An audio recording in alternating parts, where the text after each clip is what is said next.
कक्षा 7 भाग 2 रुचिरा द्वादश पाठ मतलब 12वां पाठ विद्याधनम प्रस्तुत है।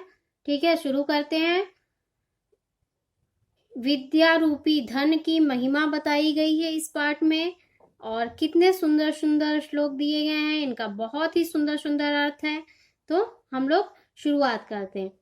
न चौरिहार्यम न चिराजिहार्यम न भ्रातृभाज्यम न च भारेकानि व्यये कृते वर्धते एव नित्यं विद्याधनं सर्वधना प्रधानम।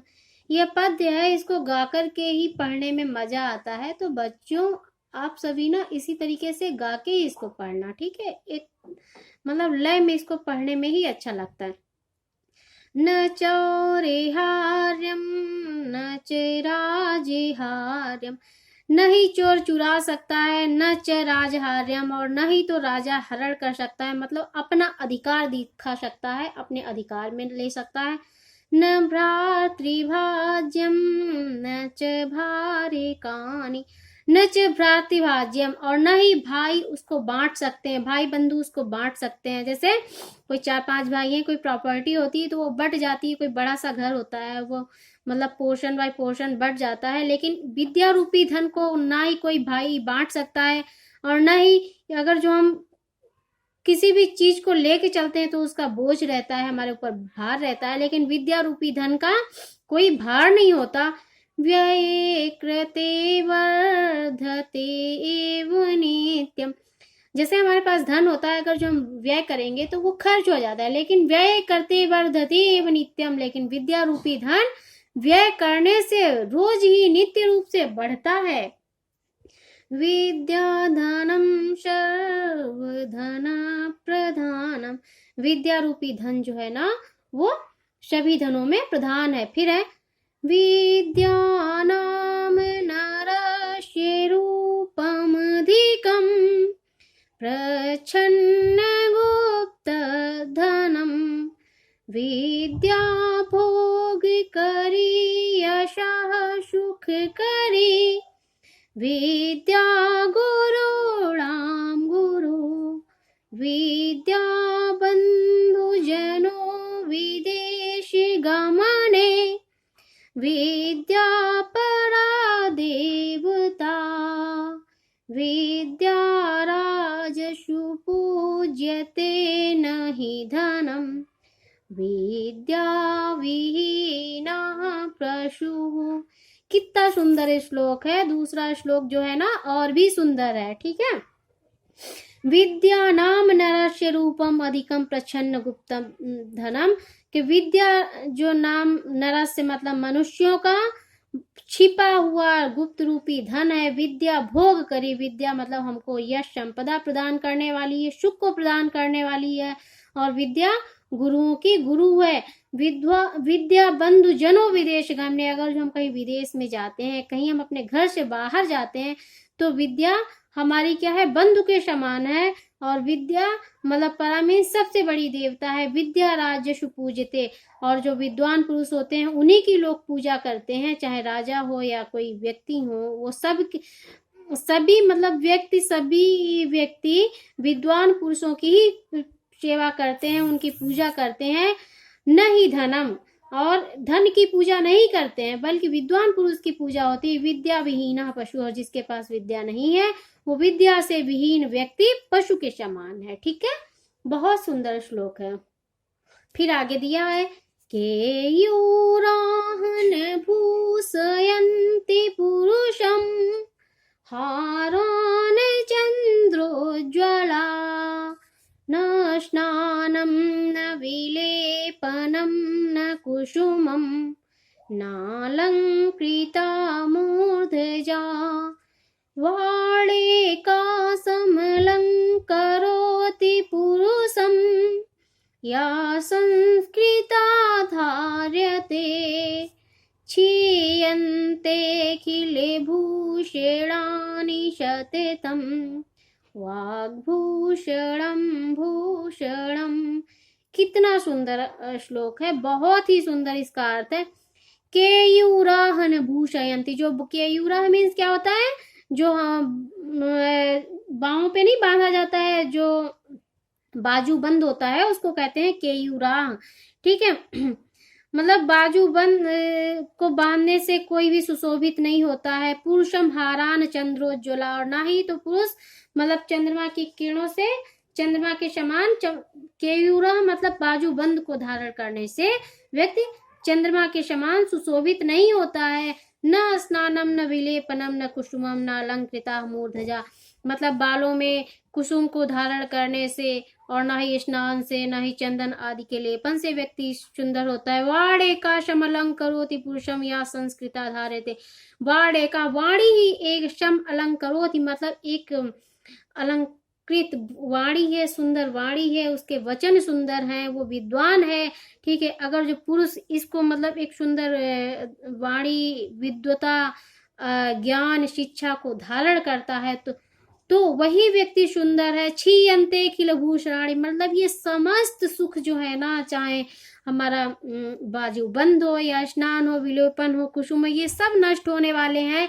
लेकिन क्षीयन्ते खिल भूषणानि, सब कुछ क्षीण हो सकता है। अखिल मतलब संपूर्ण आभूषण संपूर्ण धन संपदा नष्ट हो सकती है, लेकिन सततम निरंतर रूप से बनी रहती है। वाणी रूपी भूषण आभूषण, वाणी रूपी विद्या व्यक्ति के पास हमेशा बना रहता है, ठीक है।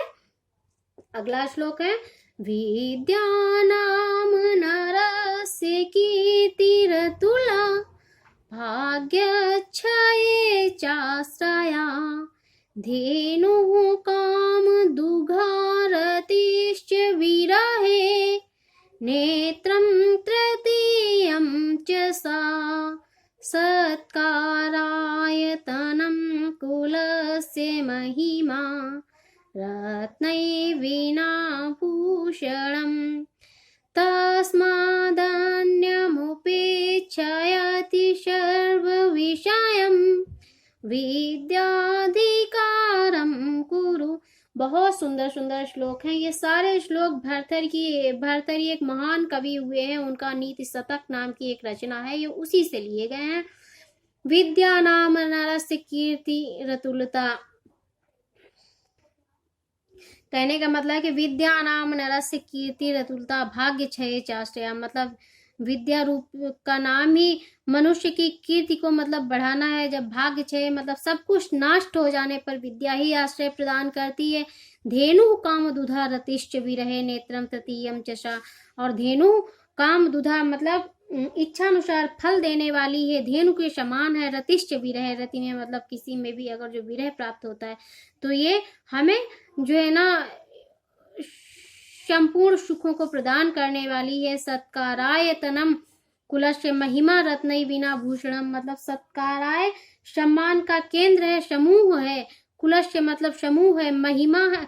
रत्नई बिना भूषणम मतलब बगैर रत्नों के, बगैर आभूषणों के, बगैर धन संपदा के हमारी महिमा को बढ़ाने वाली है, मतलब संपूर्ण सुख संपत्ति को प्रदान करने वाली है। तस्माद अन्यम उपेक्ष, अतः सब कुछ छोड़कर, दूसरी वस्तुओं को छोड़ करके, सर्व विषयम तस्माद अन्यम उपेक्ष मतलब सभी विषयों को छोड़कर विद्याधिकारम कुरु, मतलब विद्या का अधिकार प्राप्त करो, ज्ञान को प्राप्त करो, ठीक है। कितने सुंदर श्लोक है, इनका अर्थ भी उतना ही सुंदर है, इसीलिए सभी बच्चे इसको गा करके पढ़ें तो बहुत अच्छा लगेगा और इसका अर्थ समझने में भी बहुत मजा आएगा। तो इसको बार बार पढ़ना, ठीक है।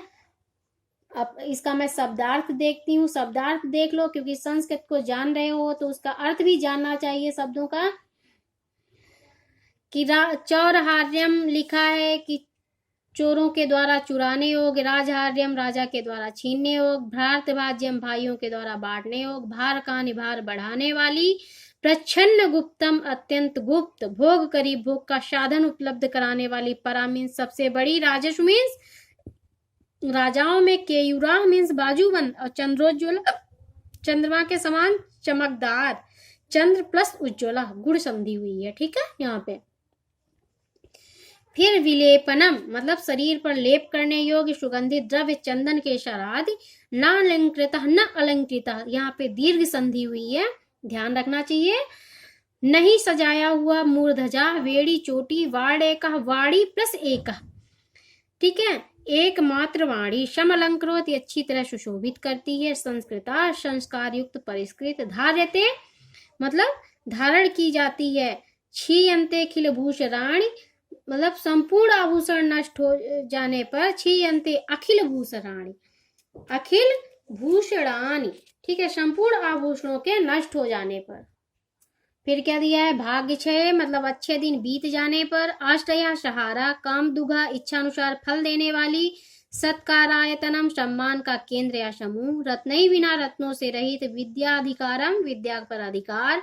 तस्माद अन्य उपेक्ष अतः दूसरे सबको छोड़कर। तस्माद अन्यम उपेक्ष।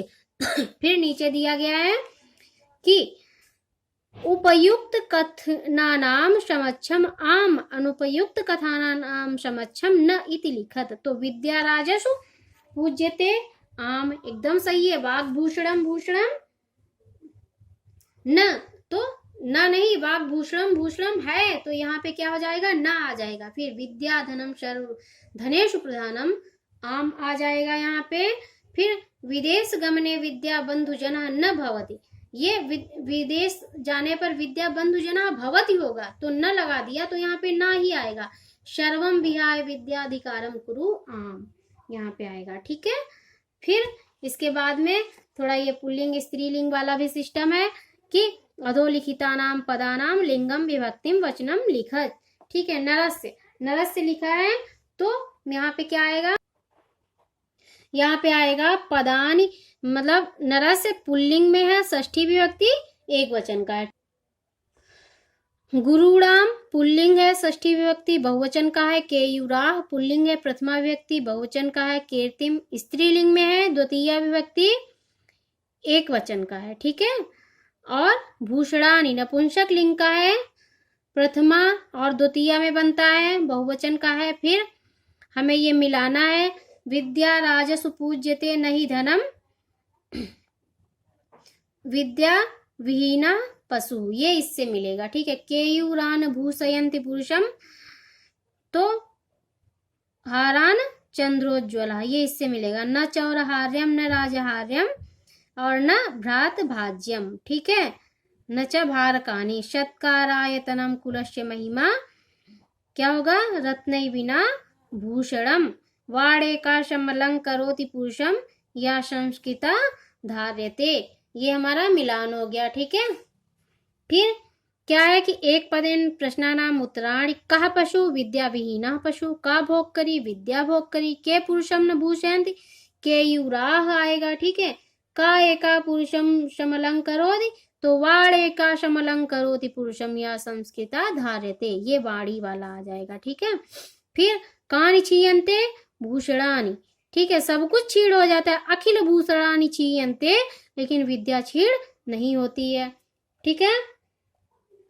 फिर क्या दिया, रेखांकित पदानि अधिकृत प्रश्न निर्माणम कुरुत। विद्या विहीना नरः पशु अस्ति तो विद्या विहीना कः पशु अस्ति। विद्या राजसु पूज्यते तो का राजसु पूज्यते, ठीक है, ऐसे प्रश्न। फिर चंद्रोज्ज्वला हारा पुरुषम न अलंकुर्वन्ति तो चंद्रोज्ज्वला के पुरुषम न अलंकुर्वन्ति, ये के आ जाएगा। फिर हिते नियुक्ते कह हिते नियुक्ते विद्याधनम कीदृशम धनम अस्ति, कीदृशम आ जाएगा सर्वप्रधानम के। फिर विद्या कीर्तिम तनोति, विद्या कुत्र कीर्तिम तनोति, ठीक है। फिर पूर्ण वाक्येन प्रश्नानाम उत्तराणि लिखित, पूर्ण वाक्य में प्रश्नों के उत्तर लिखना है। तो इसको भी देख लेते हैं कि गुरुणाम गुरु का अस्ति तो गुरुणाम गुरु विद्या अस्ति। कीदृशी वाणी पुरुषम शालंकुरोति तो संस्कृता, ठीक है। व्यय कृते किम वर्धते विद्या धनम, व्यय करने से बढ़ता है। फिर भाग्य क्षय आश्रया कहा,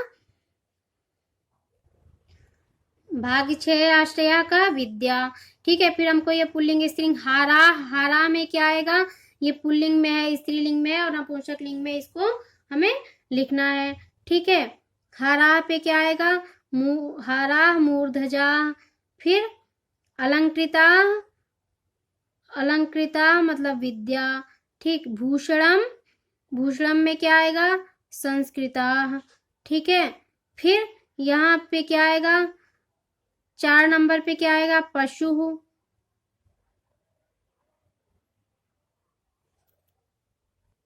पुल्लिंग, स्त्रीलिंग और नपुंसक लिंग हमें शब्द छांट के लिखना है। जैसे हारा पुल्लिंग है, अलंकृता स्त्रीलिंग है, भूषणम नपुंसक लिंग है। इसी प्रकार से यहाँ पे पुल्लिंग में आएगा मूर्धजा और स्त्रीलिंग में आएगा विद्या और नपुंसक लिंग में क्या आएगा? यहाँ पे संस्कृता। ठीक है, फिर इसी प्रकार से यहाँ पे आएगा पशु पुल्लिंग में और नपुंसक लिंग में स्त्रीलिंग में आएगा, सॉरी, यहाँ पे आएगा नपुंसक लिंग में धनम और यहाँ पे आएगा संस्कृता और 6 वाले पे आएगा हमारा सततम। और इसी प्रकार से पुल्लिंग में आएगा मूर्धजा और स्त्रीलिंग में आएगा